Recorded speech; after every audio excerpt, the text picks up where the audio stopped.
quoi qu'il en soit. Merci en tous les cas à vous d'être présents aujourd'hui dans le cadre du forum, du 4e forum régional d'économie circulaire, qui a débuté hier en présentiel à Montpellier par une séance plénière autour du bilan de notre programme régional d'action en faveur de l'économie circulaire et la recherche de nouvelles pistes pour à nouveau accélérer cette dynamique avec l'ensemble des partenaires de l'économie circulaire en région Occitanie. Cette seconde journée est consacrée à des webinaires thématiques autour de l'économie circulaire dans toutes les filières. Et aujourd'hui, vous avez répondu présent autour de celui qui fait se rejoindre l'économie circulaire et la biodiversité. Merci à tous les témoins, hein, tous les intervenants qui vont venir présenter leur action et à tous les participants, les auditeurs qui viennent également chercher de l'information et qui, je l'espère, les inspirera. Sur les règles du jeu, tout le monde les connaît bien, mais ça mange pas de pain de les répéter. Je coupe mon micro quand j'interviens pas, également ma caméra. Et les questions, on va essayer de maximiser les questions via le chat. Donc, on a prévu de faire 2 temps de questions-réponses. Donc, on va passer les 3 premiers intervenants. On fera un stop. D'ailleurs, si j'oublie, n'hésitez pas à me le rappeler. Et puis, 2 nouveaux interventions et session de questions-réponses. Quoi qu'il en soit, à tout moment, vous pouvez poser vos questions dans le chat et on les reprendra à ce moment-là. Voilà. Euh, je suis Benoît Thierry de la région Occitanie. J'appartiens à la direction de transition écologique énergétique et au service déchets économie circulaire, donc qui porte la stratégie de développement de l'économie circulaire en région Occitanie et le programme que j'ai évoqué avant.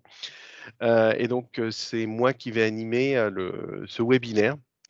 Et je vais, pour commencer, donner la parole à notre expert, hein, Simon Woodworth, de l'Agence régionale de la biodiversité Occitanie, qui va nous donner son petit mot, effectivement, sur ce sujet de l'économie circulaire. Bonjour à tous, merci Benoît, c'est un plaisir et un honneur d'être associé à votre événement aujourd'hui. Effectivement, je suis Simon Woodworth, le directeur de l'Agence régionale de la biodiversité. Vous donnez peut-être en quelques mots l'information de ce qu'est l'Agence régionale de la biodiversité. Donc, c'est une structure créée désormais il y a 3 ans conjointement par la région Occitanie et l'Office français de la biodiversité pour générer des projets de coopération entre acteurs publics, acteurs privés, acteurs associatifs, acteurs scientifiques, etc., qui sont intéressés par la biodiversité, qui aient un impact positif, qui aient un impact négatif et qui souhaitent prendre en compte la biodiversité dans leurs pratiques, que ce soit des pratiques de aménagement du territoire, de développement économique. Donc, l'ARB, c'est une plateforme de coopération. C'est d'ailleurs son statut, hein. Nous sommes un établissement public de coopération environnementale. Et donc, nous avons à cœur de rapprocher les thématiques, les pratiques pour une meilleure prise en compte de la biodiversité dans le territoire régional. Alors, pour ce faire, l'économie circulaire, pour nous, c'est quelque chose d'intéressant, de nouveau et d'intéressant. Pourquoi je dis nouveau? Parce que c'est vrai que pendant des années, la spécialité, la spécificité des politiques de biodiversité, qu'elles étaient très tournées vers la gestion des espaces naturels et petit à petit, évidemment, les chiffres tombant, on s'aperçoit que ça ne peut suffire que de cantonner quelque part la protection de la biodiversité à des réserves, à des parcs et des aires protégées. Et donc l'idée, c'est bien de se rapprocher des dynamiques économiques, des dynamiques d'aménagement du territoire, qui sont bien évidemment celles qui génèrent des pressions sur cette biodiversité. Donc l'économie circulaire, c'est intéressant parce que par principe, c'est un des modèles qui cherche à réintroduire justement le vivant dans le cycle économique et le cycle de vie dans la temporalité économique et écologique. Donc ça, c'est quelque chose qui nous intéresse beaucoup. On a peu travaillé finalement sur cette thématique-là, et donc je me réjouis de ce rapprochement aujourd'hui. Et puis, bien sûr, je resterai à votre disposition pour prolonger le rapprochement entre économie circulaire et biodiversité. Simplement, je voulais vous mentionner deux initiatives.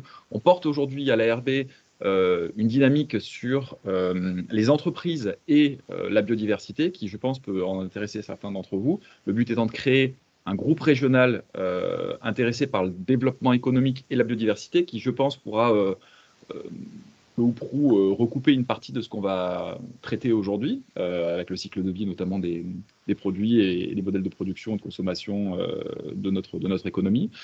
Et puis, on travaille aussi sur les solutions d'adaptation au changement climatique fondées sur la nature. Et là aussi, je pense qu'aujourd'hui, on va pouvoir avoir des initiatives inspirantes dans cet ordre-là. Voilà. Donc, je vous remercie à nouveau pour cette invitation. Alors, rapidement, je reprends la parole. Je vais réinsister sur ce que j'ai dit tout à l'heure. Est-ce que les personnes peuvent couper leur micro et leur caméra pour que ça soit plus audible? Alors, j'ai Monsieur Bouillet et Monsieur Gimilio. Si vous pouviez couper votre caméra, comme ça, on n'aura que les intervenants. Ça sera beaucoup plus simple. Ça y est, le son est revenu à la normale. Et Monsieur Gimilio, si vous pouvez couper votre, à la fois aussi votre micro. Je ne sais pas où aller pour le couper parce que je. Ah. Oui. Alors, j'ai coupé déjà votre micro. Voilà. La caméra, je peux pas, mais je suis certain que vous allez trouver. Il y a un petit picto de caméra qu'il faut cliquer pour pouvoir désactiver la caméra. Voilà. Une fois qu'on a dit ça, on va défiler effectivement notre programme. J'ai dit 5 intervenants qu'on va défiler très rapidement. Monsieur Filiol de la société Weiss, hein, donc exploitant notamment de carrière, qui va venir nous présenter un petit peu la stratégie de la société en termes de recyclage et comment cette activité s'intègre dans le champ de l'économie circulaire. Monsieur Lecaillon de la société Écocéan, j'allais dire, oui, c'est bien la société Écocéan qui travaille aussi sur la promotion de modèles économie circulaire en lien avec la biodiversité marine et la restauration de la biodiversité marine. Monsieur Bouillet, directeur général des services de la mairie de Fleury-d'Aude, qui va nous présenter comment une contrainte liée à des déchets est en train de se transformer en opportunité économique éventuellement. À suivre également Madame Baer de Arbres et Paysages d'antan, qui viendra nous parler aussi de l'utilisation des déchets verts sur leur activité de gestion de replantation forestière, et Monsieur Pujol des PNR Grand Causse qui nous présentera la stratégie économie circulaire du parc. Donc, sans transition, je donne la parole à Monsieur Filol et vous me dites quand je passe les slides, hein. Je coupe ma caméra et mon micro. La parole est à vous, Monsieur Filol.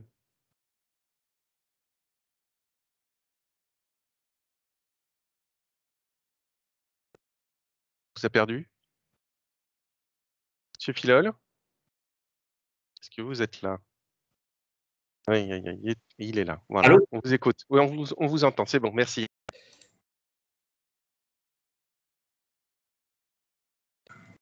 Oui, je ne sais pas On si vous entend. Ouais, Si, on vous entend. À vous. Ouais, très bien. Bonjour à tous. Donc, pour Monsieur, je suis responsable du développement durable à l'entreprise Weiss. Donc, c'est une société familiale basée dans les Pyrénées-Orientales. Donc, on a quelques installations également dans le nord de l'Espagne. Donc, notre activité s'articule autour de trois domaines, on va dire. Donc, la carrière avec l'extraction minière et sablière. On fait également du béton prêt à l'emploi et on a une activité de transport.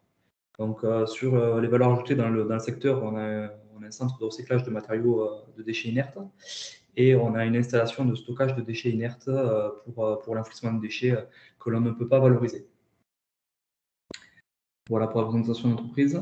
Donc, on sait que le secteur du bâtiment et travaux publics génère énormément de déchets, d'où la nécessité d'introduire de plus en plus d'économie circulaire dans le secteur, d'une part, et d'autre part, cette économie circulaire et cet effort sur le recyclage permet de réduire la pression et d'économiser les ressources naturelles qui sont extraites des carrières.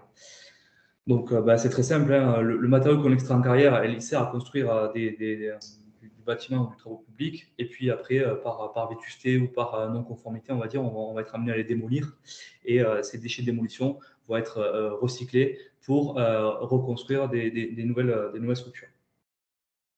Donc, pour nous, c'est assez important de recycler et de protéger ces ressources, puisqu'on sait que les carrières, en fait, on a des autorisations d'exploitation qui sont limitées dans le temps et aussi limitées en volume. Donc, pour favoriser aussi et pour contraindre un petit peu cette économie circulaire et ce recyclage, il y a il y a 2 lois en particulier qui ont été votées dernièrement. Donc, la loi anti-gaspillage économie circulaire qui prévoit une REP du bâtiment. Alors, la REP, pour ceux qui ne connaissent pas, c'est quand vous achetez de l'électroménager, vous payez sur le prix de l'électroménager, vous payez une éco-contribution qui est collectée par un éco-organisme. Et cet éco-organisme, avec ce financement, est en charge de la collecte et du traitement des déchets de l'électroménager. Bon, ben, ça a été la même chose, c'est la même chose qui est mise en place avec le bâtiment.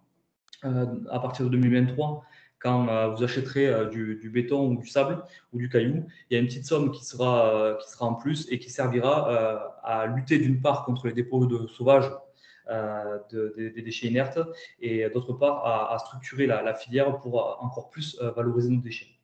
Et la seconde loi, c'est la réglementation environnementale 2020. Donc ça, c'est pour tous les logements collectifs et individuels.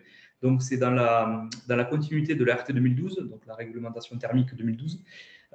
Donc de la même manière, ça contraint les futurs logements en termes d'isolation et de thermique, mais ça prend également, et ça c'est la nouveauté, ça prend également en compte toute l'enveloppe globale CO2 du bâtiment. Donc l'idée c'est de définir des seuils CO2 et de réduire ces seuils au fur et à mesure pour atteindre une neutralité carbone d'ici 2050. Donc cette réglementation a forcé d'ailleurs les cimentiers à innover et à produire des ciments aujourd'hui qui réduisent de 30 à 80% leur émission de CO2.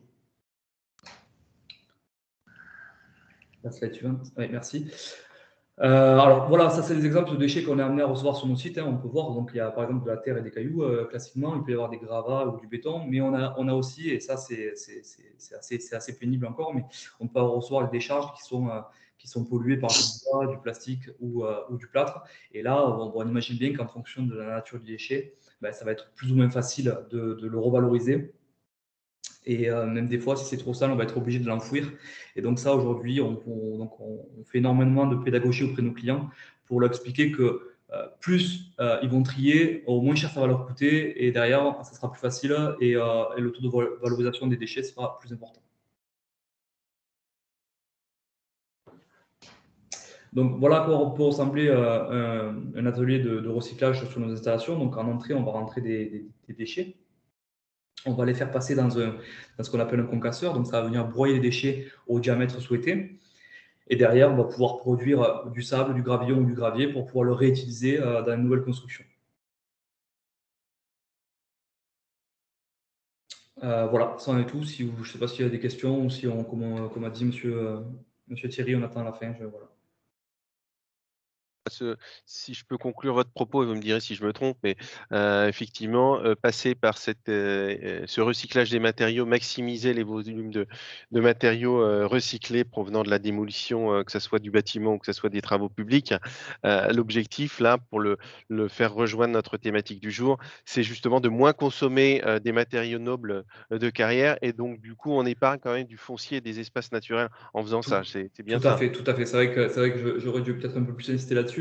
Effectivement, chaque tonne de produits recyclés qu'on aura, donc déjà, on se sera économisé de l'enfouissement de ces déchets-là, puisqu'on les aura revalorisés. Et puis, ces matériaux revalorisés, ce sable, ce gravier recyclé, c'est autant de tonnes qu'on n'aura pas à extraire de nos carrières et qui permettra d'économiser le foncier et voilà, d'enlever un peu de pression sur les ressources naturelles. Eh ben, merci, Monsieur Filol. Ah, on a une question, mais on la posera, on a dit, si vous le voulez bien, à la fin des 3 premiers témoignages, mais on vous a bien identifié.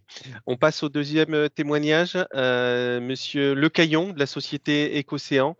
On vous donne la parole à votre tour.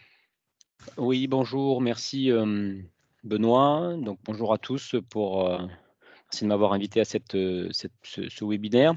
Donc moi, je vais vous parler de comment on allie économie circulaire et solutions de génie écologique en milieu marin ou en tout cas en milieu aquatique. Donc je vais vite fait vous parler de la société. Donc Thierry, Benoît, tu peux changer le slide, merci. Donc nous, on est une société basée à Montpellier depuis 2003. On fait du génie écologique côtier, subaquatique, et ça fait 18 ans qu'on innove pour essayer de soutenir la biodiversité aquatique. Donc en fait, notre cœur de métier, nous, c'est d'aider la biodiversité. Donc ça, c'est d'abord, dans la thématique d'aujourd'hui, c'est biodiversité. Et en fait, il est important pour nous, quand on veut travailler en matière de biodiversité, d'utiliser des produits le plus recyclables possible ou le plus recyclé. Et donc, du coup, on rentre dans l'économie circulaire et c'est de ça que je vais vous parler. Donc, juste un autre petit mot, Écocéan. Aujourd'hui, on a une soixantaine de projets en cours dans une dizaine de pays, mais on a déjà travaillé dans une quarantaine de pays. Et on fait beaucoup de notre chiffre d'affaires est réinjecté en recherche et développement depuis 6 ou 7 ans. On a investi en fonds propres plus d'1 million d'euros justement pour trouver de nouvelles solutions. Tu peux changer, voilà.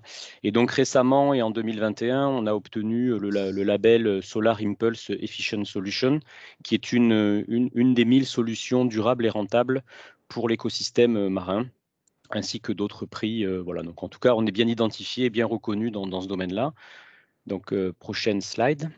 Donc, ce qui est important, le métier d'écocéan, c'est vraiment d'essayer de rajouter des habitats artificiels dans des zones qui ont été dégradées, comme des marinas, enfin, qui ont été artificialisées. Donc, toute zone artificialisée en milieu marin ou d'ailleurs en eau douce également, on va essayer de leur redonner des fonctions écologiques importantes. Et pour ça, on vient apporter des éléments donc, de génie biologique à l'intérieur de ces structures. Et donc, on utilise des solutions qui sont basées sur la nature, tout simplement parce qu'elles sont là pour aider les cycles de vie naturels des animaux marins. On va venir vraiment cibler les très jeunes stades de poissons pour leur augmenter leurs chances de survie. En fait, en intervenant à ce moment-là du cycle de vie, on vient vraiment aider la biodiversité. Donc, tu peux passer à encore un. Voilà. Alors, c'est important parce que nous, nos solutions, donc, on les commercialise auprès des collectivités, des groupes industriels qui vont avoir des projets d'infrastructure. Et en fait, on leur vend, et ça, c'est la base de l'économie circulaire pour nous, on leur vend une solution basée sur l'économie de la fonctionnalité. En fait, on ne vend pas le produit, puis on ne le regarde pas. En fait, on vient, on installe le produit, on garantit sa fonction écologique pendant 5 ans et on gère la fin de vie du produit. Donc évidemment, dans la mesure où on gère la fin de vie du produit, il nous faut 0 déchet à la fin. Et donc du coup, on utilise de l'acier, qui est un produit qui est recyclable à l'infini, et également des produits naturels, qui est la slide suivante.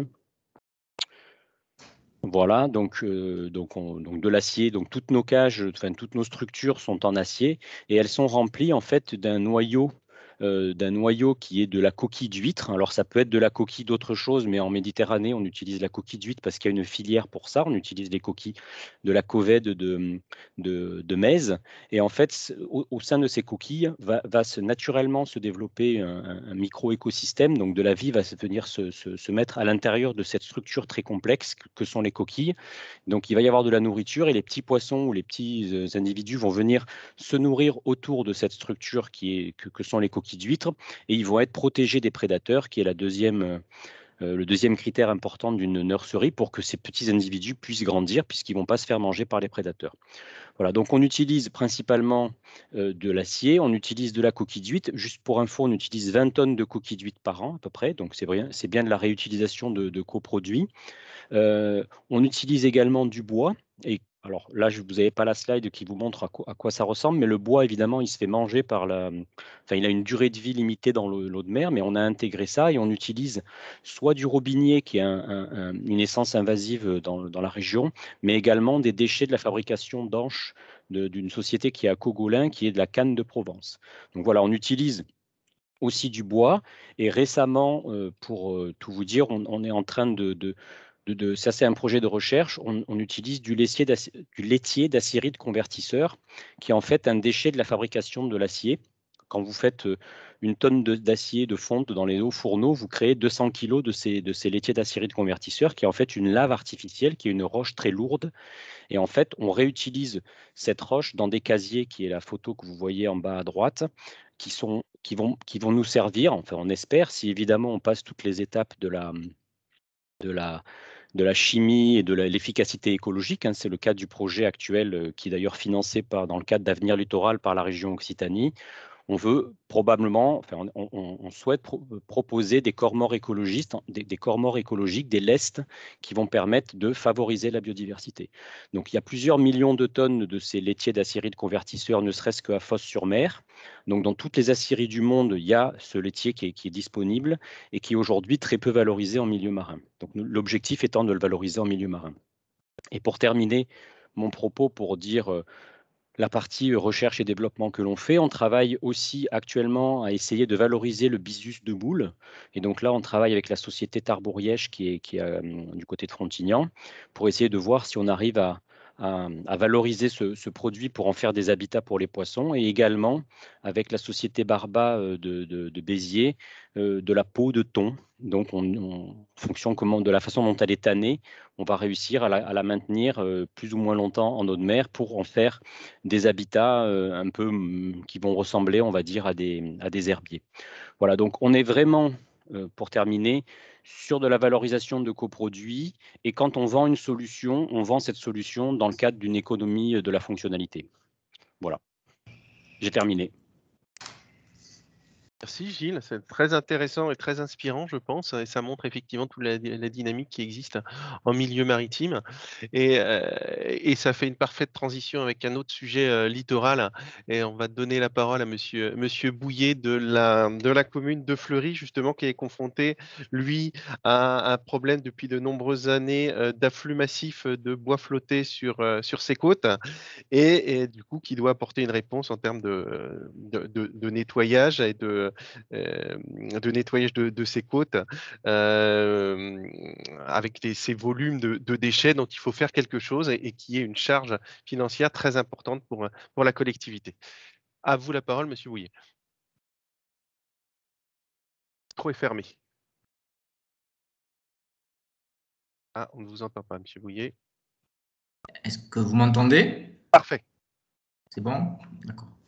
Donc bonjour à tous, donc David Bouillet, je suis directeur des services de la mairie de Fleury-d'Aude. C'est une petite commune, 4000 habitants, mais qui est station balnéaire aussi avec Saint-Pierre-la-Mer et qui accueille donc jusqu'à 45 000 habitants l'été. On est assis sur un territoire très grand puisque nous avons 5000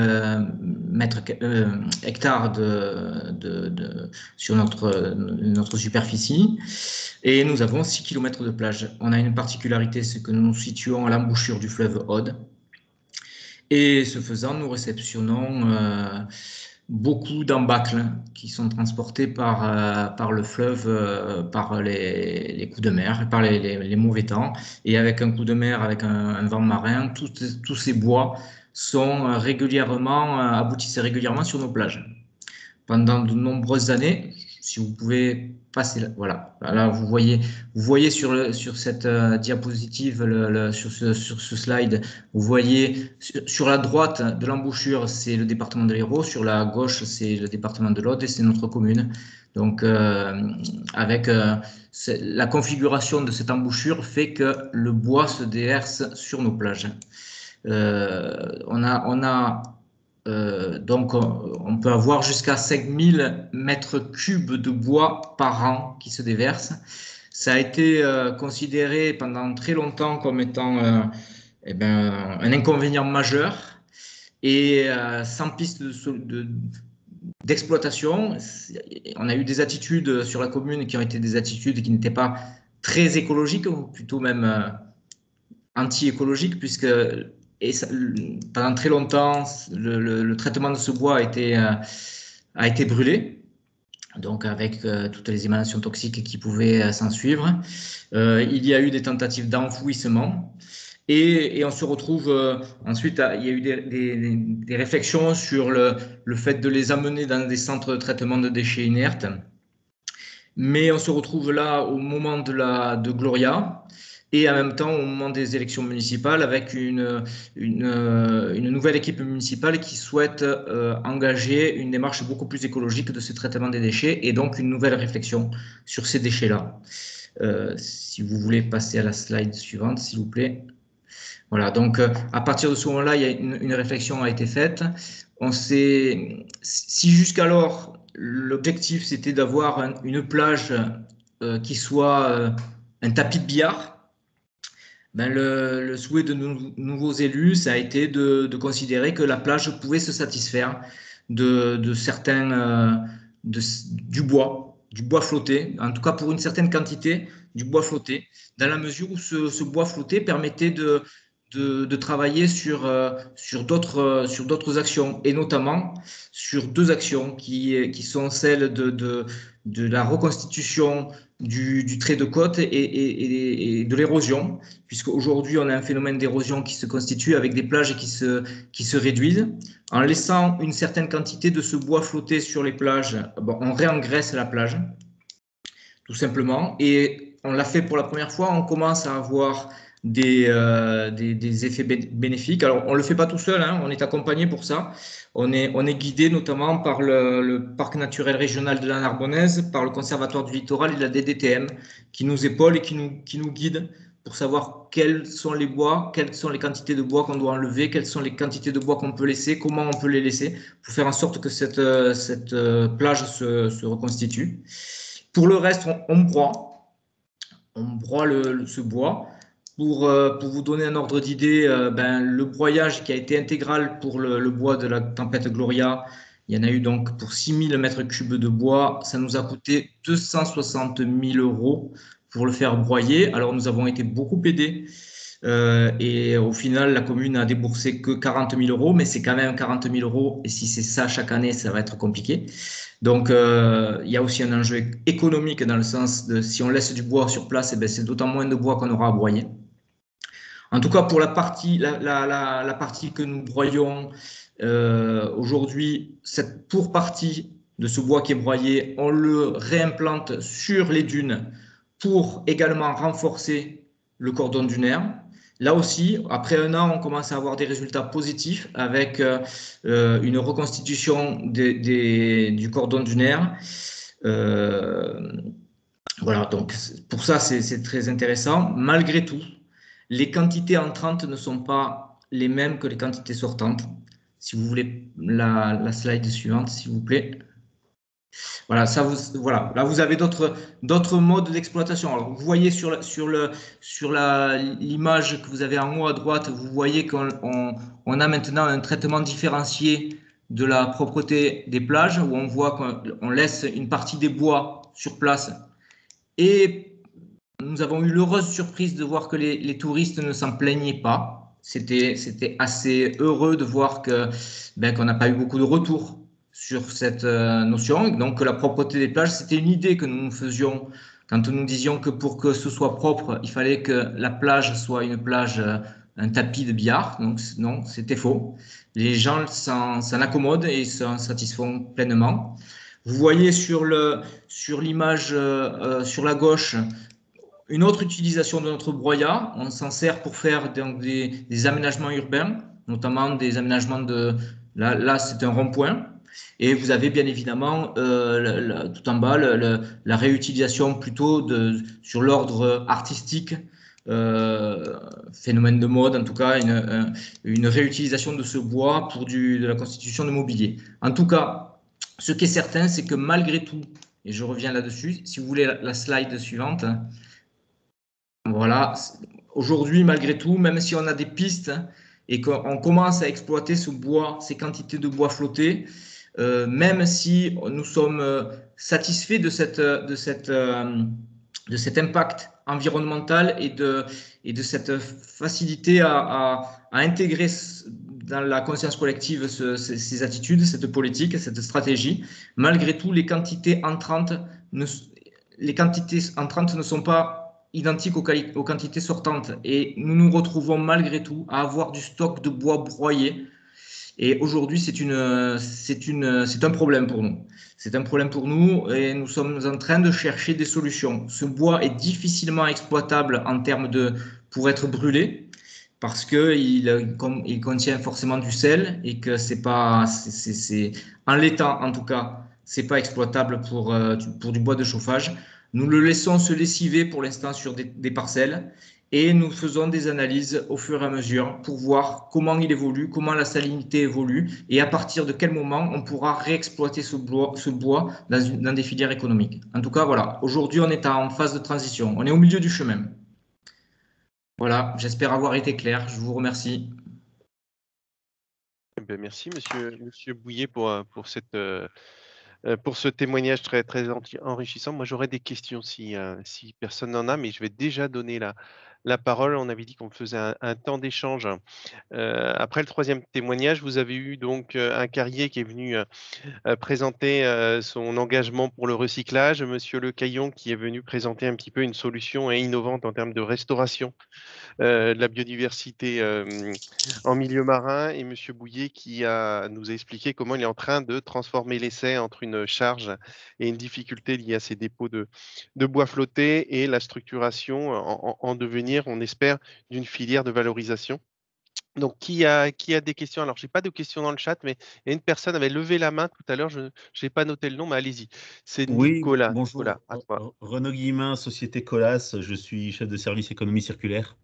Donc on est des confrères de l'entreprise Weiss, hein. Alors c'était plus un complément en fait qu'une question. On exploite également à peu près 120 plateformes de recyclage ou 120 sites d'accueil de déchets inertes sur le sud-est de la France. Et on produit à peu près 1,5 million de tonnes de granulats recyclés. Le complément simplement, parce que je trouvais que c'était intéressant pour l'assistance de le savoir, on a développé au niveau de la Fédération régionale des travaux publics, je fais partie du groupe de travail qui a bossé dessus, un label qu'on appelle le label GECO, Granulat de l'économie circulaire en Occitanie, et on l'a fait avec la région Occitanie justement et l'ADEME. Donc c'est un label aujourd'hui qui a été développé pour le département de l'Hérault. Le but étant que les plateformes de recyclage soient labellisées, donnent confiance aux grands donneurs d'ordre public, aux grands maîtres d'œuvre et grands maîtres d'ouvrage sur ces granulats, sur l'utilisation de ces granulats recyclés. Et donc, ce label, on va le développer à l'échelle de l'Occitanie, voilà, dans les prochains mois. Donc, voilà, c'était juste un complément d'information, mais ces plateformes se développent, elles se structurent, elles s'industrialisent, et puis derrière, on a vraiment cette volonté de transparence et de donner confiance à nos donneurs d'ordre pour utiliser des matériaux recyclés sur les opérations, notamment routières. Voilà, c'était un petit complément. Eh ben, merci à vous. Monsieur Nicolas Gaborio-Collard. Oui, bonjour à tous. J'avais une question pour Monsieur Bouillet avec le bois qui arrive sur la plage. Alors moi, je suis en train de construire une start-up, une entreprise en fait de valorisation de coproduits, juste pour voilà, de coproduits agricoles pour en extraire les molécules d'intérêt et les développer sous forme d'ingrédients. Et pour le coup, Monsieur Bouillet, j'avais une question sur est-ce que vous connaissez un peu les essences de bois qui arrivent justement sur votre plage? Parce qu'il y a peut-être une valorisation à faire effectivement après désalinisation, mais il y a encore probablement des molécules d'intérêt peut-être à aller chercher en termes de revalorisation économique, en tout cas de devenir fournisseur de bois pour des entreprises comme voilà. Allô, allô? Oui. Oui, vous m'entendez? Allez-y, monsieur Bouillet. Oui, on n'a pas on n'a pas fait effectivement d'analyse exhaustive de la nature des essences qui sont présentes. On peut imaginer qu'il y a toutes les essences méditerranéennes. Voilà, on retrouve malgré tout, il y a des troncs, mais il y a aussi beaucoup de petits bois, et notamment beaucoup de roseaux, beaucoup de bois qui ont été cassés, coupés et laissés dans les ruisseaux lorsque l'entretien des ruisseaux a été fait et qui se sont ensuite déversés dans le fleuve et qui ont abouti. Donc on a beaucoup de roseaux, mais après on a aussi du tronc, on a du pin, on a des chênes, on a un peu toutes les essences qui peuvent arriver. Voilà. Je ne sais pas si, en tout cas on n'a pas fait d'analyse exhaustive pour répondre à votre question. En tous les cas, je vois que ce serait intéressant peut-être de vous rapprocher de monsieur Bouillet pour, si vous avez effectivement des idées en tête, voir ce qu'il est possible de faire. C'est une invitation à rentrer en contact, c'est très bien. Monsieur Le Voilà. Caillon, je vous donne la parole. Oui, ben moi j'ai une question à poser à Monsieur Boyer. Est-ce que quelle taille de broyat ça représente quand vous les avez découpés, le bois flotté, parce que nous, on a testé le bois en fait à l'intérieur de nos habitats sous-marins. Et il se fait régulièrement, et on a tout testé à part même le robinier, qui est l'essence la plus résistante en milieu aquatique, elle se fait dévorer par les tarés, là, qui sont des vers dans le milieu marin. Mais je pense que ça serait intéressant d'utiliser du bois flotté, parce que peut-être que ce bois a une spécificité, je n'y avais pas pensé du tout. Enfin, on y avait pensé, mais il fallait le récupérer. En fait, on n'avait pas de filière qui nous permettait de récupérer du bois flotté en grande quantité, puis j'allais pas aller le remplir avec des sacs sur la plage. Donc peut-être je me rapprocherai de vous pour essayer de voir si on ne peut pas faire des tests. On prend. Parce que par contre, il ne nous faut pas des troncs d'arbres, nous, parce que nous, dans l'habitat, il faut que ça puisse rentrer dans des morceaux qui font 10, 15, 20 cm maximum, quoi. Vous voyez, il nous faut pas des morceaux de 1 mètre ou 1,50 m, quoi. Alors, vous m'entendez là? Oui. Oui. Quand on a fait venir notre entreprise pour faire le broyage, on avait plusieurs solutions, mais plus on broyait fin et plus ça coûtait cher. On a pris un broyat qui se fait entre 15 et 20 cm aujourd'hui. Alors, ça suppose. C'est la bonne taille pour nous, ça. Voilà, ça suppose pour nous, quand on le réutilise, de le rebroyer à nouveau, parce que c'est sûr qu'en termes sur les ronds-points ou quoi que ce soit, c'est pas très joli, c'est pas très esthétique. Mais en tout cas, pour nous, c'est le broyat qu'on a fait. En tout cas, d'accord. Bon, en tout cas, c'est la bonne taille pour nous. Il ne faudrait pas que ce soit trop petit, évidemment pas trop gros. Donc, je reprendrai contact avec vous et on viendra vous en chercher un petit peu pour tester. Ça m'avait titillé quand vous avez fait votre intervention. Wow. Ça fait 2 contacts en moins de 5 minutes, monsieur. Ben c'est super. C'est performant.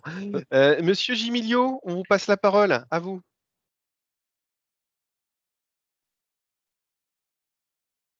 Par contre, votre micro est coupé, monsieur Gimilio.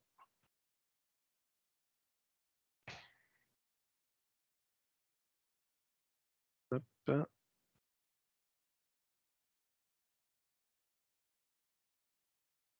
En attendant, monsieur Woodworth, en attendant que monsieur Gimilio retrouve son micro.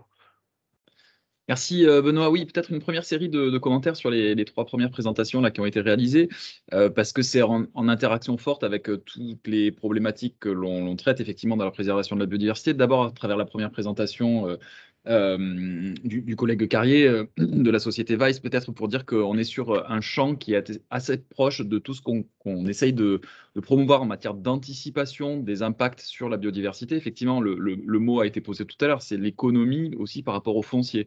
Donc c'est une forme d'évitement d'impact dans le cadre d'une activité économique, et c'est très intéressant dans le cadre de ce que nous on traite comme étant la séquence éviter, réduire, compenser. Donc éviter autant que possible, réduire lorsque c'est encore possible, et puis compenser lorsque c'est nécessaire seulement des impacts des activités économiques ou d'aménagement sur la biodiversité. Et donc là, on voit bien que l'économie circulaire est aussi un facteur d'anticipation et donc de réduction évidemment de l'impact sur la biodiversité. Ensuite, sur l'intervention de Gilles, que je me permets de saluer parce que ça fait longtemps qu'on se connaît, et donc toujours plaisir à interagir avec Écocéan. On voit bien aussi que la technologie, l'innovation et la volonté que peut avoir une société à investir dans la recherche et le développement est aussi un facteur de prise en compte améliorée de la biodiversité dans les activités économiques. C'est d'autant plus intéressant que, Gilles l'a dit, mais on est sur un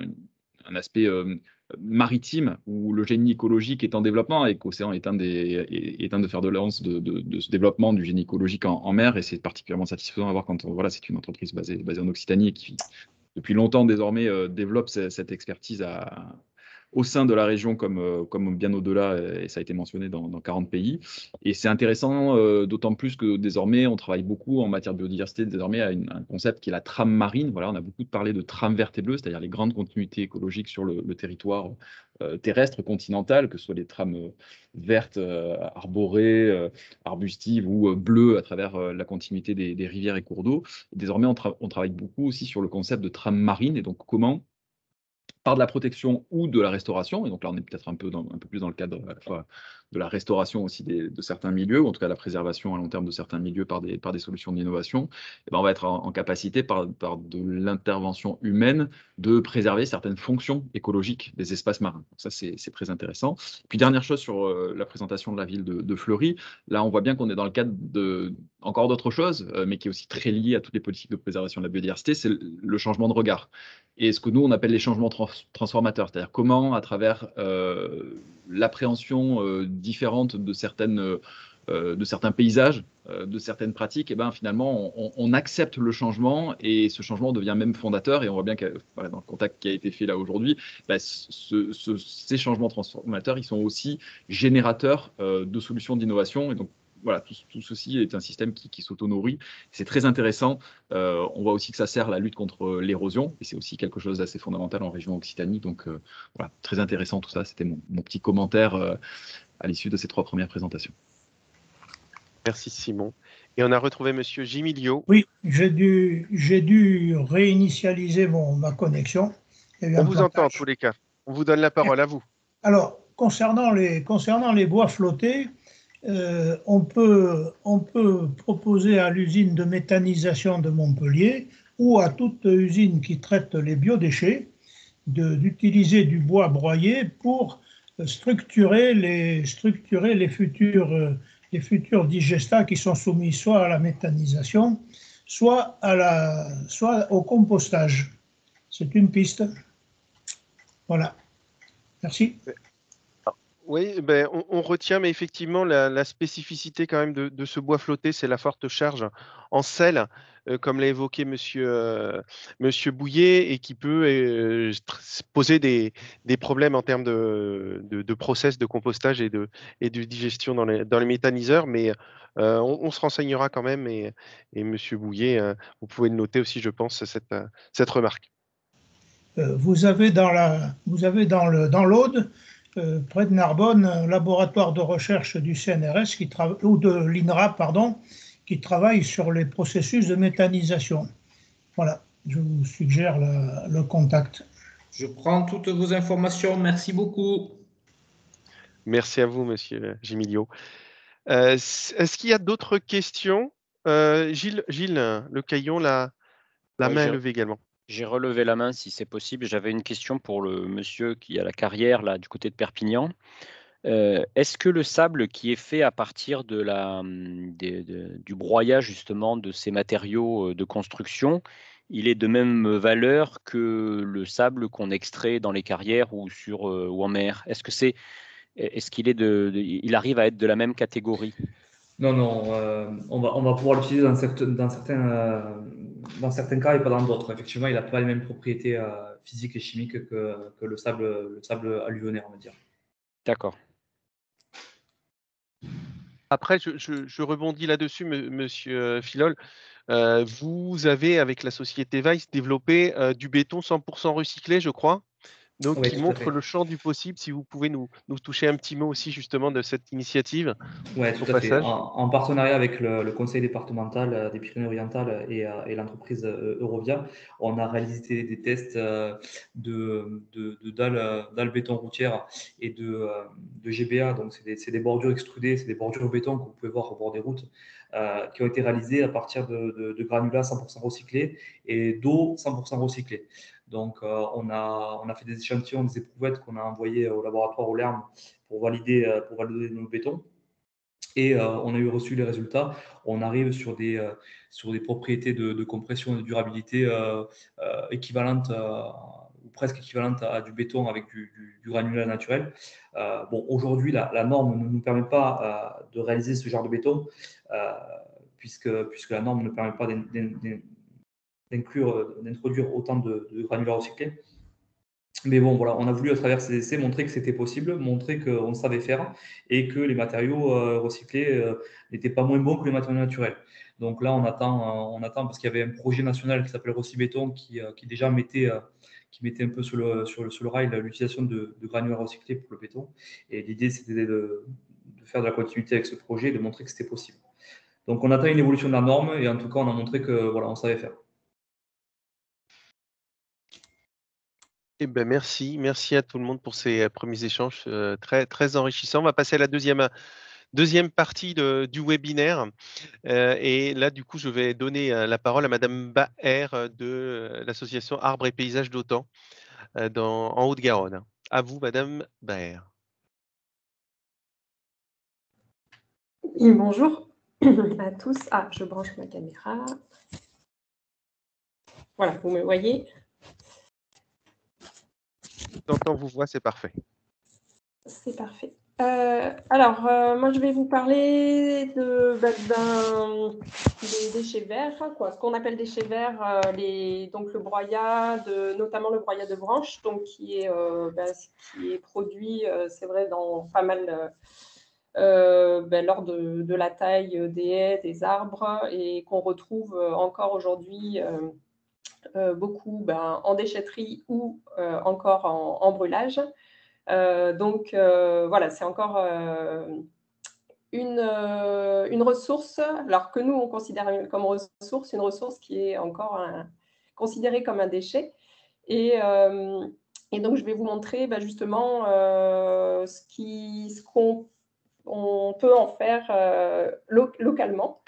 Donc effectivement, l'association Arbres et Paysages d'Autan, donc je vais partir d'une présentation, alors du coup là, un petit peu technique sur une expérimentation qui a été mise en place en 2005 par l'association Arbres et Paysages d'Autan. Donc c'est une association qui travaille essentiellement donc, sur la plantation d'arbres et arbustes locaux, donc la plantation de haies champêtres, et également l'accompagnement, la sensibilisation autour de cette thématique de l'arbre local.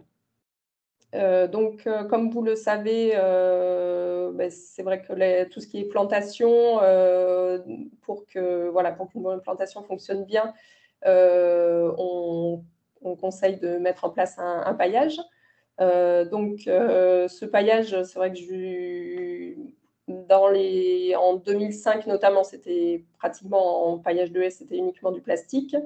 Aujourd'hui, les choses changent, mais bon, on a encore pas mal de plastique, notamment biodégradable, qui est encore utilisé. Mais voilà, en 2005, on a mené une expérimentation du coup pour comparer différents paillages et notamment donc, le paillage issu du broyat. Donc, on ne parlait pas encore d'économie circulaire à l'époque, mais dans l'objectif, c'était d'utiliser aussi une ressource locale pour les plantations de haies, une ressource locale et biodégradable, donc qu'on n'ait pas besoin, qu'il n'y ait pas d'impact sur l'environnement. Puisque bon, on cherche à planter des haies notamment pour améliorer justement la biodiversité, l'écologie, au niveau d'avoir des aménagements écologiques. Et donc là, bon, c'était ne pas utiliser justement de plastique dans les plantations.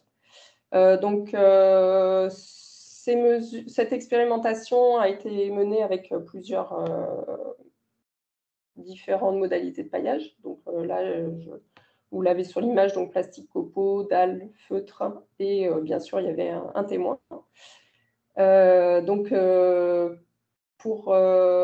sur des mesures de croissance des plants, et ce que je vais vous présenter aussi, donc l'analyse, on a fait une analyse de la faune du sol. Donc, par rapport à la thématique aujourd'hui, c'était aussi de voir l'impact que pouvait avoir l'utilisation de paillage et de différentes modalités de paillage justement sur la biodiversité du sol. Donc, si on peut passer à la suite, à la diapo Vous n'avez suivante. pas les courbes? Les courbes, ça ne s'affiche pas? Et ça Ah, voilà, oui. Donc, je vous ai mis les courbes. Après, c'était pour vous présenter rapidement l'expérimentation. Vous pouvez la retrouver pour ceux qui voudront aller un peu plus loin sur le site internet de l'association, les résultats. Mais donc, c'était pour vous montrer les résultats, notamment sur la croissance des plants. Donc, avec sur une croissance donc, qui est supérieure lors ce qu'on a montré donc, lors des 6 ans de mesure. Une croissance des plants qui est supérieure donc, sous la modalité copeaux, donc copeaux ou broyat de branche.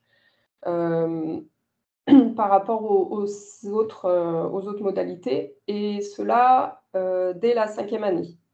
C'est vrai que jusqu'à maintenant, les expérimentations étaient uniquement menées sur 2-3 ans. Donc, l'effet du paillage était, on voit, est important, en tout cas, l'effet paillage biodégradable, en tout cas, est important à partir de la 5e année.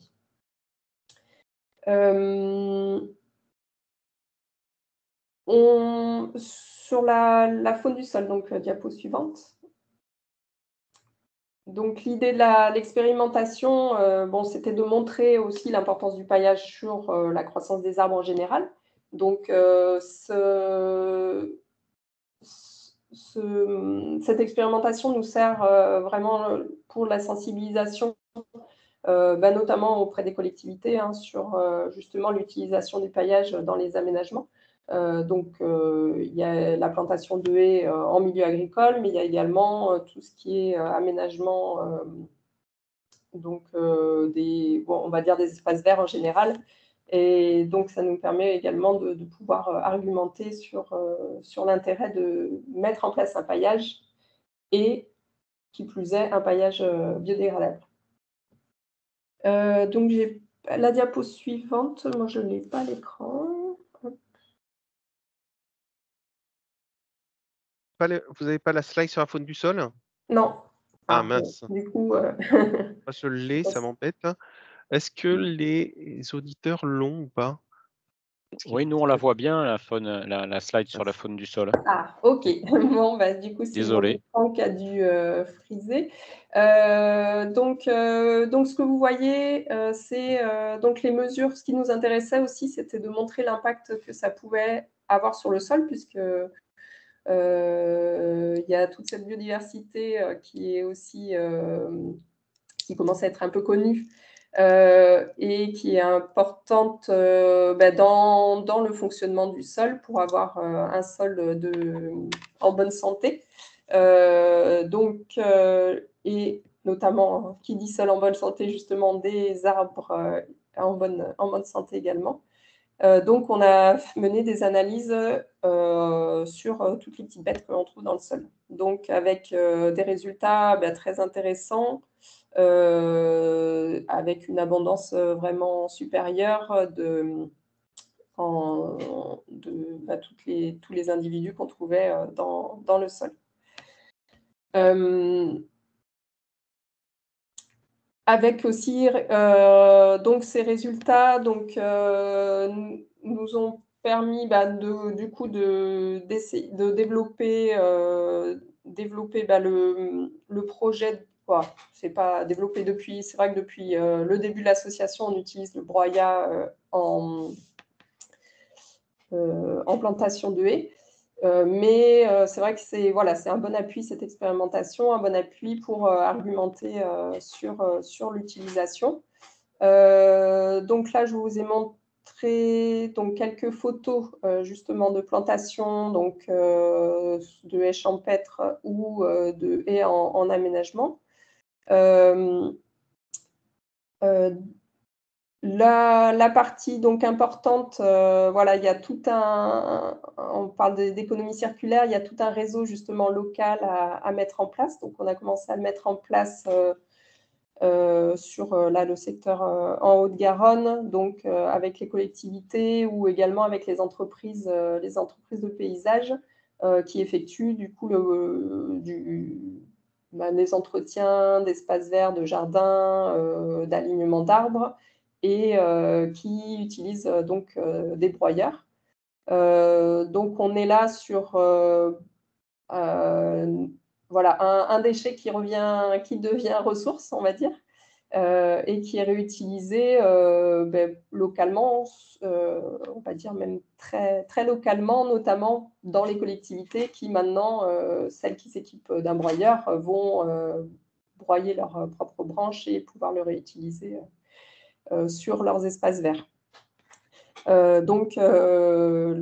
L'intérêt de la haie pour améliorer le sol et notamment aussi pour réutiliser finalement les déchets de haie. Voilà. J'ai Si été vous assez avez claire. fini, Madame Baer. Merci à vous. Alors, j'ai plein de questions, mais je vais les garder pour après. C'est super intéressant ce que vous avez présenté.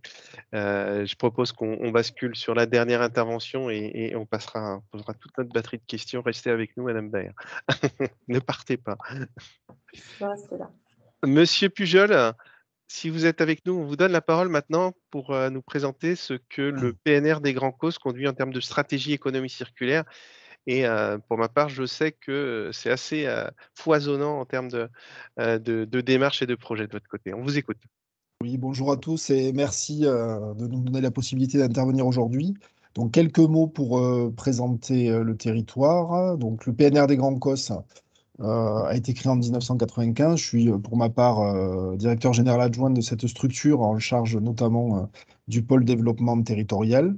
Donc, le PNR des Grands Cosses, c'est un territoire de 330 000 hectares qui a une population totale de un peu plus de 70 000 habitants sur 93 communes et 8 communautés de communes. On est sur un territoire qui a une vocation agricole très forte, notamment organisée autour de ce qu'on appelle la filière Roquefort. Ça sera important, ces éléments que je vous donne pour la suite. Donc en termes d'agriculture, on est sur un territoire qui compte 1800 exploitations agricoles. La surface agricole est d'à peu près 51% de la surface totale du territoire. 60% des exploitations sont engagées dans une démarche AOP, notamment Roquefort. 15% des exploitations sont en bio et on a aussi un fort développement des circuits courts avec 350 producteurs qui aujourd'hui sont engagés sur des démarches en circuit court sur le territoire. En termes de paysage et de biodiversité, c'est important puisque on est sur un territoire avec une majorité de prairies qui représente un peu plus de 80% de la SAU. Et donc ça, c'est un élément fort qui permet de structurer notre paysage et notre biodiversité au travers de ce qu'on appelle l'agropastoralisme.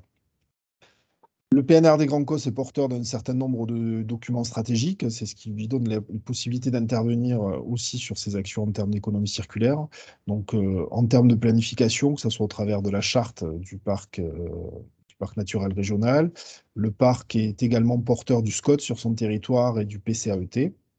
On porte également des contrats stratégiques en termes de financement, donc le contrat régional, un contrat leader, un CRTE et on a récemment signé aussi avec l'ADEME un contrat d'objectif territorial, notamment très axé sur les questions d'économie circulaire et d'économie d'énergie. On porte également des documents plus thématiques, donc notamment un PAT, projet alimentaire de territoire, pour lequel on a obtenu une reconnaissance officielle du ministère de l'Agriculture récemment, là, en 2021, une charte forestière, mais on porte également des actions en termes d'activités de pleine nature, de santé. Et donc la question de l'économie circulaire, elle est assez transversale dans toutes les actions qui sont menées et toutes les stratégies qui sont menées par le territoire. En 2015, en lien avec la DDT de l'Aveyron, avait été réalisé un diagnostic sur l'économie circulaire qui avait permis d'identifier un certain nombre d'enjeux en termes d'économie circulaire. Alors, juste pour résumer et sans trop détailler, ce diagnostic avait permis de mettre en avant des filières ou des actions qui étaient déjà existantes, alors notamment en termes d'approvisionnement des circuits courts vers les cuisines centrales ou les établissements scolaires. Donc, ils se retrouvent aujourd'hui dans les actions liées au projet alimentaire de territoire. Également des projets de méthanisation qui étaient en cours de réflexion sur le territoire et des démarches aussi plus spécifiques portées par des entreprises locales, notamment la collecte de palettes ou la fabrication de sacs avec des chutes de fabrication de voiles en PVC et un échange entre deux entreprises locales, une qui fabrique des voiles et qui fournit les chutes à une autre entreprise qui fabrique des sacs qui sont vendus sur le territoire. D'autres filières ou actions potentielles qui avaient été pointées dans ce diagnostic, qui visaient notamment la meilleure valorisation des coproduits issus de l'agriculture, on a vu, l'agriculture qui est une filière majeure sur notre territoire, et puis dans d'autres filières possibles, la valorisation des coproduits du bois et des déchets issus de l'entretien du paysage. On y reviendra plus tard dans les exemples que je vais vous présenter. Donc, comme vous le voyez, pour nous, l'économie circulaire, c'est un enjeu transversal dans la stratégie du territoire et on est en phase aujourd'hui de révision de la charte du parc. Et sur les 37 mesures que compte notre nouveau projet de charte, 6 concernent des actions en termes d'économie circulaire. Donc, je ne vais pas toutes les énumérer, mais c'était pour vous montrer vraiment cette logique de transversalité de l'économie circulaire dans nos actions et notre projet de territoire. Donc, notamment en termes d'énergie renouvelable, avec la volonté de pouvoir encourager les énergies renouvelables et notamment la méthanisation sur notre territoire. Des actions aussi d'accompagnement pour pouvoir initier et développer de nouvelles filières dans la démarche d'une économie circulaire et notamment accompagner les entreprises du territoire. On a quelques projets qui ont émergé ces dernières années sur le recyclage de fenêtres en PVC, sur le recyclage de pneus par exemple. Également des actions plutôt orientées économie sociale et solidaire avec des projets de recyclerie ou de récupération de matériaux. Toute une démarche autour de la valorisation de la filière bois. On va voir, c'est assez important dans le cadre de notre projet, et des actions plutôt liées au développement de l'agriculture et notamment des circuits courts au travers du projet alimentaire de territoire et des projets plus en termes d'agroécologie. Alors, ces propos introductifs étant passés, je vais peut-être vous parler de manière un peu plus détaillée des projets en cours sur le territoire, puisque c'était aussi pour cela que vous nous avez sollicité. Donc, on a des actions qui sont engagées par des porteurs de projets privés autour de la valorisation de l'ensemble des produits issus de l'élevage au vin. Alors, parmi ceux-là, on en a un qui est véritablement en cours actuellement, qui concerne la valorisation de la laine au travers de différents produits. Alors, comme je vous le disais, la filière Roquefort est très importante sur le territoire. On est, je crois, le premier territoire moutonnier en France. Et ce territoire compte à peu près 1 million de brebis, en sachant que chaque année, on tire de ce million de brebis à peu près sur chacune 1 kilo de laine. Mais ça représente 1000 tonnes de laine qui sont produites sur le territoire. Le mouton glacé, je vois, c'est la brebis laconne.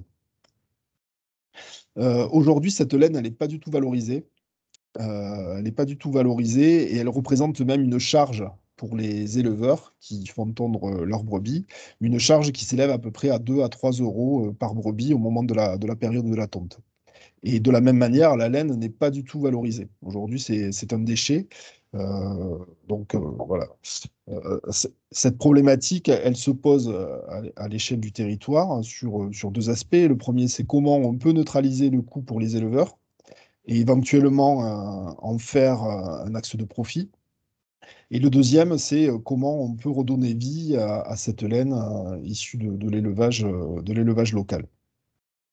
Alors, dans le cadre de différentes réflexions qui ont été menées, plusieurs utilisations peuvent être envisagées pour la laine de brebis sur le territoire. La première, c'est une utilisation pour la fabrication de fils et de vêtements. Et là, on est sur une valorisation qui est vraiment la plus importante. La deuxième utilisation qui peut être envisagée, c'est pour développer des matériaux d'isolation thermique, avec une valorisation qui est un peu moindre que la valorisation dans le textile, mais qui est quand même intéressante. Et enfin, une dernière utilisation qui est envisagée, et ça rejoint l'intervention précédente, l'utilisation de la laine pour fabriquer du paillage pour l'utilisation en agriculture, avec une valorisation là qui est moindre que les deux précédentes. Donc, un travail avait été mené sur la caractérisation de la laine de brebis laconne. La brebis laconne, c'est une brebis qui a été accompagnée génétiquement pour pouvoir produire du lait. Et au fur et à mesure des améliorations génétiques de la race, la question de la laine a jamais été non plus trop envisagée. Et donc, il était nécessaire de revoir si, en termes de génétique, voilà, que valait la laine de brebis de laconne, qui était finalement assez intéressante. Alors, sur cette base et sur ce constat, on a un gisement qui existe, et donc les éleveurs, pour pouvoir valoriser cette laine, on réfléchit en lien avec une entreprise locale à développer un outil collectif de transformation qui pourrait permettre de collecter, de nettoyer et puis de travailler la laine. Avec un projet qui est en cours d'émergence sur le territoire, dans le cadre d'un partenariat entre des éleveurs et une entreprise de transformation. Et le rôle du PNR dans tout ça, puisqu'on est sur un projet privé, ben, c'est de pouvoir accompagner techniquement cette démarche et de pouvoir aussi accompagner en termes d'ingénierie financière la faisabilité de ce projet. Autre exemple sur le territoire et toujours en lien avec la brebis, c'est la valorisation de la peau. Puisqu'aujourd'hui, la peau des brebis du territoire n'est pas non plus revalorisée. Et c'est d'autant plus dommage qu'on a un certain nombre d'entreprises sur le territoire du parc qui sont engagées dans le traitement du cuir. Puisqu'on a sur la commune de Millau une fabrique de gants, une industrie du gant, mais aujourd'hui, la peau qui est utilisée dans les mégisseries et qui est utilisée pour la fabrication des gants ne vient pas du territoire. Donc les entreprises sont obligées d'importer des peaux pour pouvoir les traiter et les transformer en gants. Et tout ça, c'est lié notamment aux conditions d'élevage des brebis sur nos territoires qui font que la peau ne peut pas être utilisée. Donc il y a tout un travail là aussi de pouvoir réfléchir aux conditions d'élevage des brebis et aux conditions de traitement de la peau, de manière à pouvoir éventuellement les réutiliser localement et de faire de ce déchet qui est vendu directement par les abattoirs, mais de pouvoir retraiter la peau et de redonner aussi de la valeur à cette peau sur le territoire, et de pouvoir mieux rémunérer également les éleveurs et de donner la possibilité aux entreprises locales de refabriquer et de refabriquer notamment des gants avec du cuir local. D'autres projets autour de la méthanisation, donc avec un certain nombre de projets en cours sur le territoire. On a 2 projets qui sont réalisés de méthaniseurs et 2 projets qui sont en cours de réflexion, dont un qui devrait démarrer prochainement. Méthanisation, c'est intéressant aussi en termes de biodiversité, puisqu'aujourd'hui, le fumier de brebis est stocké sur les terrains agricoles directement, et la méthanisation permettrait de revaloriser et de pouvoir réutiliser derrière, au-delà de la production de chaleur, de pouvoir réutiliser ces déchets et ce fumier de brebis pour amender les prairies. Dernier élément sur lequel on peut parler, c'est la ressource bois-forêt, qui est une ressource économique relativement importante sur le territoire, en termes d'énergie, en termes de construction, mais aussi pour les exploitations agricoles, avec là une intervention directe du parc avec la création d'une SEM, la SEM Cosenergia, qui regroupe des collectivités et des entreprises du territoire, et dont l'objectif est de pouvoir porter des investissements en termes de chaufferie bois. Alors, que ce soit des réseaux de chaleur ou des chaufferies pour des bâtiments, et avec notamment un exemple et la création d'une chaufferie sur la commune de Saint-Affrique, qui a été inaugurée en 2019, qui permet d'alimenter l'équivalent de 1000 foyers et avec du bois qui est issu de production locale. Donc c'est à peu près 5000 tonnes de bois qui sont brûlés dans cette chaufferie, dont un quart provient de déchets de la fabrication du bois, enfin de l'utilisation du bois, puisque dans le bois d'œuvre, à peu près 60% des matériaux sont utilisés et 40% représentent des déchets. Et donc, c'est une partie de ces déchets qui sont brûlés dans cette chaufferie.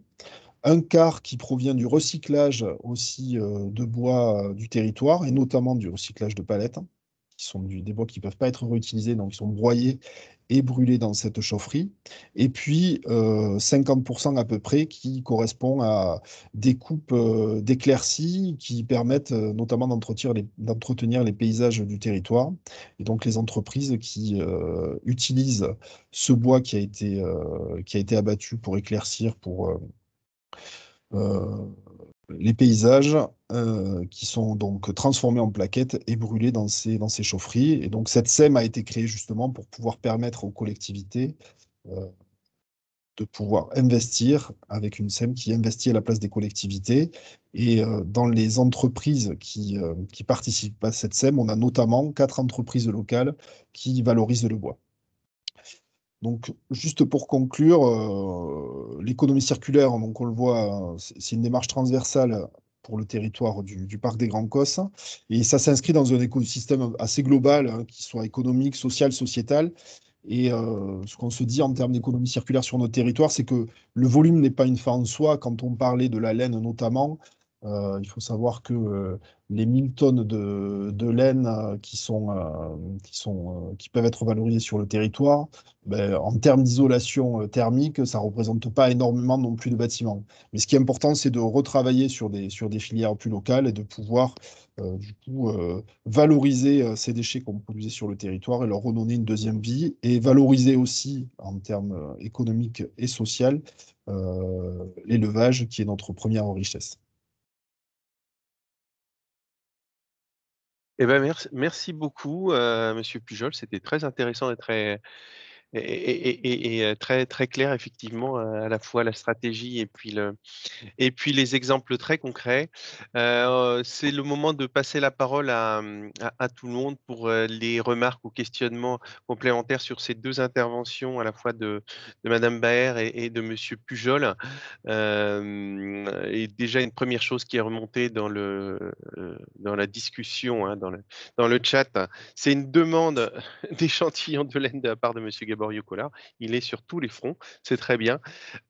Si c'est possible, effectivement, de se mettre en relation là-dessus, ça serait très bien aussi. Oui, ben, je pense que ça serait possible de fournir ça, bien sûr, ouais. Que cette personne rentre en contact direct avec moi pour qu'on puisse organiser les échanges avec l'entreprise qui procède à la fabrication de la laine. Et bah, pour le coup, c'est moi. Est-ce que vous pourriez me laisser votre mail dans le chat, s'il vous plaît? Comme ça, je pourrais vous contacter directement quand on aura fini. Ok. Merci beaucoup. Et oui, je suis sur tous les fronts, mais la valorisation de coproduits, en fait, c'est hyper intéressant. Il y a vraiment beaucoup de choses à aller chercher. Et dans la laine, eh ben, il y a encore de la kératine et c'est extrêmement intéressant d'aller la récupérer aussi pour plein de secteurs différents. Voilà. Eh bien, c'est très bien. C'est très bien, c'est très bien. Alors moi, j'avais une remarque, j'en profite si je vois qu'il n'y a pas de main levée. Du coup, à l'attention de Monsieur Pujol, ça pourrait être intéressant par rapport à la valorisation du cuir, peut-être aussi de se mettre en relation avec le nouveau cluster Recycloc Textile qui a été créé, à moins que ça soit déjà fait, en début d'année, pour voir aussi les potentialités qui existent à l'échelle régionale sur la valorisation de cette matière qui peut, noble. Donc voilà, si ce n'est déjà fait, je vous transmettrai les coordonnées de l'animateur de Recycloc. Ok. Voilà. Merci. Les questions sont ouvertes, n'hésitez pas à la fois donc sur la valorisation du broyat de déchets verts par l'association Arbres et Paysages d'antan et par le PNR et voilà, et toute la stratégie du PNR Grand Cos. On vous écoute.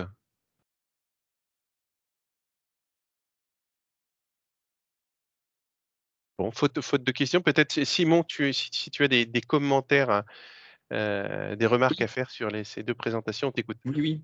De la même manière, effectivement, que sur les 3 premières présentations, quelques commentaires sur les 2 qu'on vient de voir. Alors là, on est avec des acteurs que l'on connaît plus, on va dire, au quotidien dans les politiques de préservation de la biodiversité, avec Arbres et Paysages d'Autan, qui est aussi voilà, un opérateur de mise en œuvre de la stratégie régionale pour la biodiversité. Je sais qu'il y a quelqu'un du service biodiversité et territoire aussi qui est présent avec Maëlys, là, que j'ai vu caché dans les participants. Donc, peut-être, Maëlys, je ne sais pas si tu as la possibilité de nous dire quelques mots sur la place voilà, qui est conférée à l'arbre dans cette stratégie, puisqu'il y a un plan arbre et carbone vivant qui est développé par la région Occitanie. Mais en tout cas, sachez-le, voilà, c'est quelque chose qui est très important pour nous, d'autant plus que sur la relation avec la préservation des sols, c'est une information qu'on peut vous livrer. Il y aura en janvier à Montpellier, concomitamment 3 événements qui se tiendront avec les assises régionales de la biodiversité, le forum des acteurs de l'Agence régionale de la biodiversité et un salon national des métiers de l'écologie et des professionnels de la biodiversité, dont le thème principal, dont le fil conducteur sera sol vivant. Et quand je vois dans la présentation qui a été faite qu'avec effectivement l'utilisation du paillage par le broyat, notamment de branchage, on est sur un sol où il y a 8 fois plus de biodiversité avec de la faune que quand on passe par des recours avec des solutions artificielles. Et ben voilà, c'est évidemment une manière de montrer que quand on met un peu d'ingénierie et je ne vais même pas dire d'innovation, mais un peu de bon sens dans les manières de pouvoir réutiliser effectivement des richesses qui sont jusque-là pas forcément valorisées, et ben on arrive aussi à avoir un intérêt pour la biodiversité qui est manifeste. Donc bravo pour ces initiatives. Et sur le PNR des Grands Cosses, là aussi, bien sûr, les PNR sont des opérateurs majeurs de mise en œuvre de la stratégie régionale biodiversité en Occitanie. Moi, ce qui me frappe, c'est effectivement, Benoît le disait en introduction, hein, c'est le caractère particulièrement foisonnant, mais c'est pas foisonnant dans le sens embroussaillé, quoi, hein. C'est foisonnant dans le sens où ça suit une stratégie très claire et il y a énormément de déclinaisons très opérationnelles, très opérationnelles, oui, de cette stratégie qui est de pouvoir compter sur une richesse locale qui est la production effectivement agricole locale, et puis la valorisation associée de tout dans toutes ces possibilités. Moi, je retiens qu'il y a un rôle du PNR qui est quasiment en fait un rôle de R&D public à l'échelle locale. Ça fait un peu le parallèle par rapport à ce que Gilles mentionnait tout à l'heure en mer, alors là avec une société, mais là on s'aperçoit que l'intérêt, en tout cas moi ce qui me frappe, c'est l'échelon territorial qui est bien plus large, hein, 8 communautés de communes, on parlait un nombre de territoire assez large à l'échelle de l'Aveyron, mais on s'aperçoit que finalement, il y a un rôle du PNR quasiment de pouvoir assurer pour le compte de son territoire une forme effectivement d'innovation, de R&D portée par la sphère publique au profit des acteurs territoriaux qui peuvent être bien sûr des secteurs économiques, des acteurs privés. Donc ça, c'est ce qui, moi, m'a frappé et je trouve très intéressant parce que voilà, on voit bien qu'il y a une foultitude derrière d'applicatifs tout à fait très concrets. Et je pense que c'est ça qui est le plus important. J'ai mentionné des stratégies. Les stratégies, elles ne vivent que parce que derrière, il y a des aspects très concrets qui sont mis en avant à travers des initiatives comme on voit aujourd'hui. Merci Simon. Je vois que c'est inspirant avec les relations effectivement entre stratégie opérationnelle et tous les acteurs qui sont venus témoigner aujourd'hui va porter dans l'avenir effectivement des fruits, on peut l'imaginer. Je vois pas d'autres questions, donc j'en profite moi à l'attention de Madame Baer. Alors même question que tout à l'heure sur les bois flottés. Est-ce que sur vos tests, vos expérimentations sur les paillages, est-ce que vous avez testé des essences particulières, des essences différentes, et du coup avec des résultats en termes de colonisation par les espèces variables. Et puis, j'en profite sur le sujet de ces déchets verts. Toutes les collectivités, comme vous l'avez bien dit, sont confrontées à une augmentation exponentielle des volumes de déchets verts à traiter. Donc, vous pouvez être une des solutions, mais je pense aussi que la sensibilisation du citoyen, soit par des associations comme vous, soit par les collectivités, pour gérer au plus près leurs déchets verts et pouvoir les utiliser justement, soit en paillage, soit peut-être même en amendement pour les potagers. Est-ce que c'est des choses sur lesquelles vous travaillez ?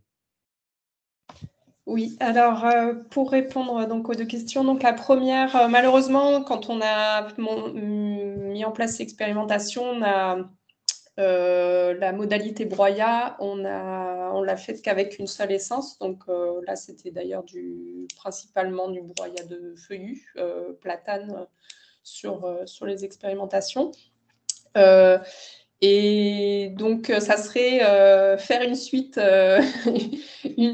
potentielle à cette expérimentation. Et effectivement, on a beaucoup de questions lors de nos interventions sur les différentes natures de broyat. Car on le voit, hein, on a beaucoup en déchetterie des essences de haies, notamment quand on est en milieu urbain, périurbain, donc avec notamment du thuya ou de la laurière, voilà, des essences qui parfois posent question pour la mise en place en paillage. Donc nous, on a l'utilisation, on va dire, sur la plantation de haies, on utilise en mélange des différentes essences, mais du coup, on n'a pas mené l'expérimentation en séparant ces essences. Donc, il y aurait encore des choses à faire dans ce domaine. Ce qui est important, effectivement, c'est la partie sensibilisation. Donc, il y a sensibilisation. On a mené pendant 2 ans un projet. Alors, je viens de voir dans les participants 2 partenaires de notre projet, donc qui est d'Eco7 et la communauté d'agglomération du Sicoval. Avec qui on a travaillé justement pour mettre en place un réseau et essayer de sensibiliser à l'utilisation et à différentes méthodes qui peuvent mener à la réduction des déchets. Notamment, toute notre action, c'est également tournée avec la plantation justement d'arbres et d'arbustes locaux. C'est également comment réduire la source. Donc là, je vous citais des haies qui sont très productrices de déchets verts et dont on ne sait pas forcément quoi faire. Donc, la question est également que planter pour limiter la production de bois dont on ne sait pas trop quoi faire. Donc, notamment, comme l'a souligné, monsieur, j'ai mangé le nom, la personne de l'ARB, donc sur un programme d'aide à la plantation là, qui est supporté par la région Occitanie et sur l'ensemble des départements d'Occitanie. Voilà. Je crois que j'ai répondu sur la deuxième question. Je crois qu'il y avait un autre complément d'information que vous souhaitiez. Non, c'est effectivement comment vous interveniez justement avec les collectivités sur la sensibilisation pour que ça soit géré au plus près du point de production et que ça soit utilisé vraiment au parcellaire par les usagers plutôt que de finir dans une déchetterie et générer des coûts très importants pour les collectivités. Vous aviez dit travailler avec les Sicoval. Oui. Donc, effectivement, après, sur les interventions, c'est de l'accompagnement technique lors de la mise en place, l'accompagnement à la plantation ou à la gestion des espaces verts, donc auprès des agents des collectivités, ou ça peut être justement de la sensibilisation via des formations, des journées techniques, où, par exemple, on va présenter des broyeurs. Là, avec le Sicoval notamment, on a mis en place des journées broyage pour sensibiliser les citoyens. Donc, voilà, c'est ce genre d'animation qui est mis en place sur le territoire. Eh bien, merci à vous, Madame Baer. À l'attention de Monsieur Pujol, toujours, je ne vois pas de questions, donc j'en profite. Vous avez évoqué toute une série de documents stratégiques qui sont portés par le PNR et vous avez évoqué particulièrement le CRTE qui donne lieu à un contrat d'objectif avec l'ADEME. Est-ce que vous pouvez nous en toucher un petit mot de cet outil, s'il vous plaît? Oui, alors le CRTE, c'est un contrat de relance et de transition écologique qui est proposé par l'État au territoire dans le cadre du plan de relance. Et pour nous accompagner dans l'ingénierie et le montage de ce CRTE, l'ADEME nous a proposé de signer un contrat d'objectif territorial qui a d'ailleurs été signé là, le 30 septembre entre le parc et l'ADEME, donc un contrat d'objectif territorial sur les questions d'économie d'énergie et d'économie circulaire. Alors la nouveauté sur ce type de contrat, qui correspond un peu à un appel à projet, c'est qu'on va s'engager sur des objectifs à atteindre.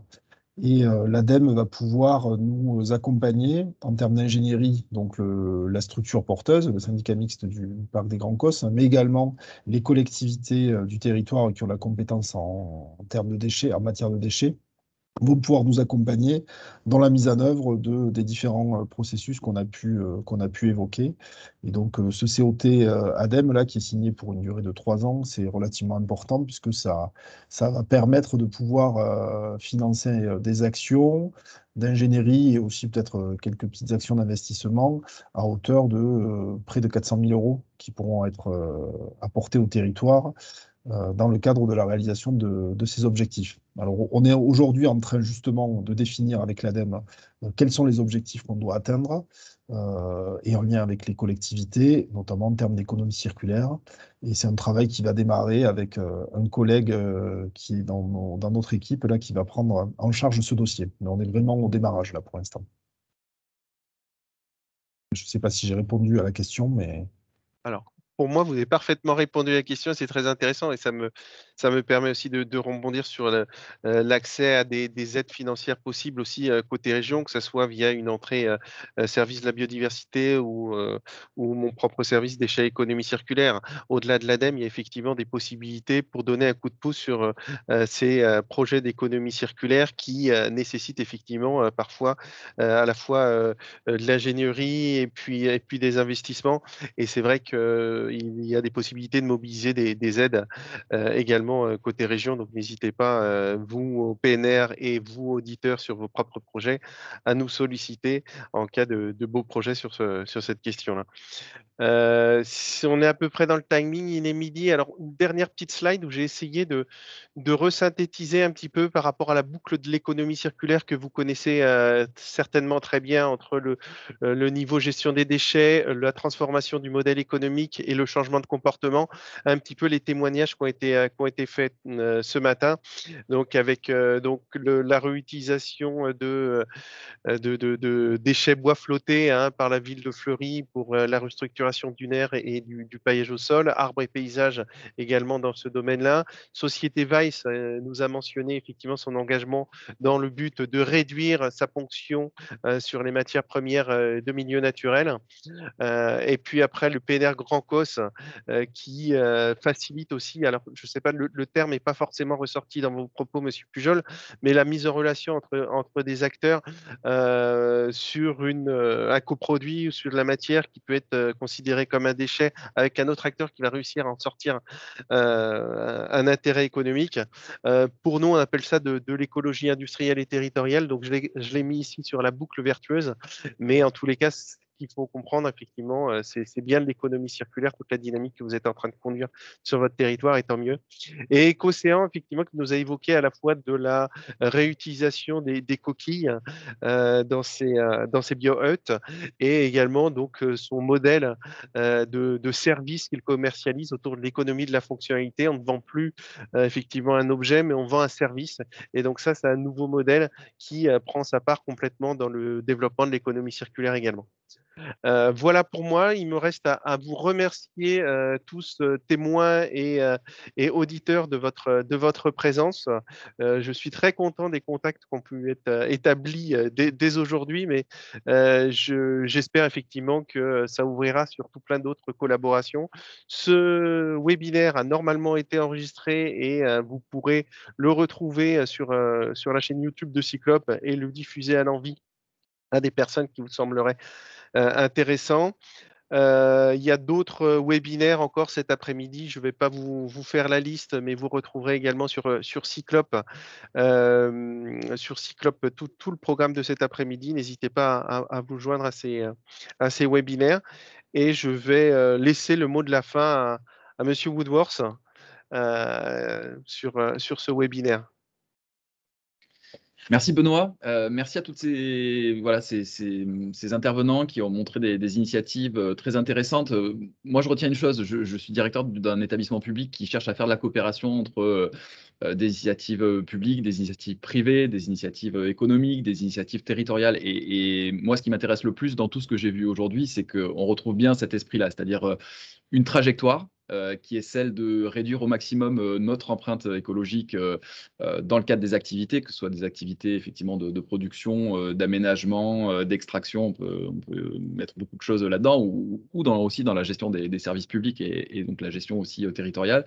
Mais voilà, tous autant qu'on est autour de nos écrans, on est tous intéressés par le même sujet et on voit vraiment que ce qui nous lie, c'est le caractère très concret de tout ce qu'on fait dans une trajectoire qui, malheureusement peut-être, en tout cas à l'échelle des fois nationale, internationale, paraît absolument irréconciliable entre économie, préservation des milieux, et on voit que voilà, quand on met un petit coup de collier, que ce soit d'un point de vue innovation, coopération les uns les autres, et ben on arrive à faire des choses très concrètes. Donc merci encore pour toutes ces innovations, ces initiatives, et je pense que c'est bien comme ça qu'on arrivera à relever les défis de nos territoires. Merci à tous. Merci à tous et bon appétit. À très bientôt. Au revoir. Merci à tous, au revoir.